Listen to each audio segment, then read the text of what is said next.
বাজারে দালাল রাজের অভিযোগ, সবজির দর খতিয়ে দেখতে রাজাবাজারে মেদিনীপুরের বিধায়ক।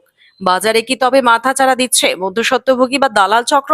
সাধারণ ক্রেতাদের কি পকেট কাটছে অতিরিক্ত দামের বোঝা? সবজি ও অন্যান্য নিত্য প্রয়োজনীয় সামগ্রীর দরদাম কতটা স্বাভাবিক তা সচক্ষে খতিয়ে দেখতে মেদিনীপুরের ঐতিহ্যবাহী রাজাবাজারে আচমকা হানা দিলেন মেদিনীপুরের বিধায়ক ডক্টর শঙ্কর কুমার গুচ্ছাইত।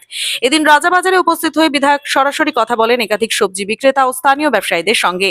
পাইকারি বাজার থেকে ঠিক কত দামে সবজি এসেছে এবং তা খুচরো বাজারে সাধারণ ক্রেতাদের হাতে কত দামে পৌঁছাচ্ছে প্রতিটি বিষয়ে পুঙ্খানুপুঙ্খ খোঁজখবর নেন তিনি।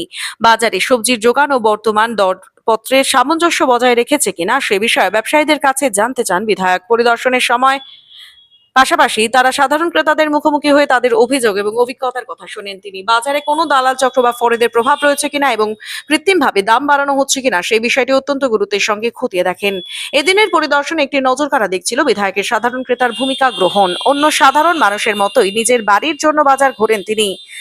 শাকসবজি কেনেন এবং কেনাকাটার ফাঁকে বিক্রেতাদের সঙ্গে সরাসরি কথোপকথন চালান। বাজার পরিদর্শন শেষে জানা যায় নিত্য প্রয়োজনীয় জিনিসপত্রের দাম নিয়ন্ত্রণে রাখা এবং ক্রেতারা যাতে ন্যায্য মূল্যে সঠিক জিনিস কিনতে পারেন তা সুনিশ্চিত করাই ছিল বিধায়কের এদিনের মূল উদ্দেশ্য। অন্যায্য দাম নেওয়া বা দালাল রাজ চালানোর কোনো অভিযোগ প্রমাণ হলে কঠোর ব্যবস্থা নেওয়া হতে পারে বলে ইঙ্গিত মেলে।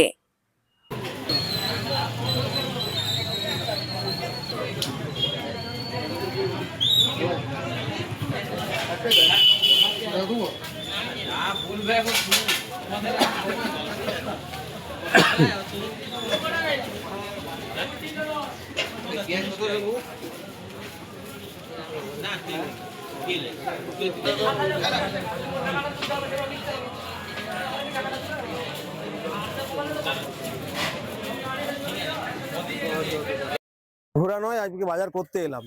আজকে আগে আমি এখানে প্রতিদিন বাজারে আসতাম, কিন্তু ক্যান্ডিডেট হওয়ার পর থেকে তো বাজারে আসা হয়নি, প্রচারে ব্যস্ত। তারপরে এমএলএ হওয়ার পর থেকে প্রচুর মানুষ সকালবেলা বাড়িতে আসেন, জনতার দরবারে আসেন, বিধায়ক সেবা কেন্দ্রে আসছেন। তাই মানুষের সঙ্গে কথা বলতে বলতেই প্রায় সকাল 10টা বেজে যাচ্ছে। সেই জন্য আজকে ভাবলাম যে বাজারে যাই। তাই আজকে বাজারে এলাম, বাজার করলাম, পটল কিনলাম, উচ্ছে কিনলাম, ঝিঙ্গা কিনলাম, সব কিছু কিনলাম, কুঁদরি কিনলাম, বিভিন্ন শাকসবজি কিনলাম। তাই বাজার ঘুরে দেখলাম এবং খুব ভালো লাগছে যে আবার পুরনো যত লোকজন ছিল তাদের সাথে দেখা হচ্ছে। সবাই খুব ভালোবাসা দিচ্ছেন, অনেকে কথা বলছেন, বিভিন্ন কুশল বিনিময় হচ্ছে। তার সঙ্গে সঙ্গে এটাও আমরা লক্ষ্য রাখছি যাতে কোনো ফরেন রাজ বা দালাল রাজ বাজার চক না ঢুকতে পারে, যাতে অকৃত্রিমভাবে সবজির বাজার বা দাম না বাড়তে পারে, সেদিকেও আমরা নজর রাখছি।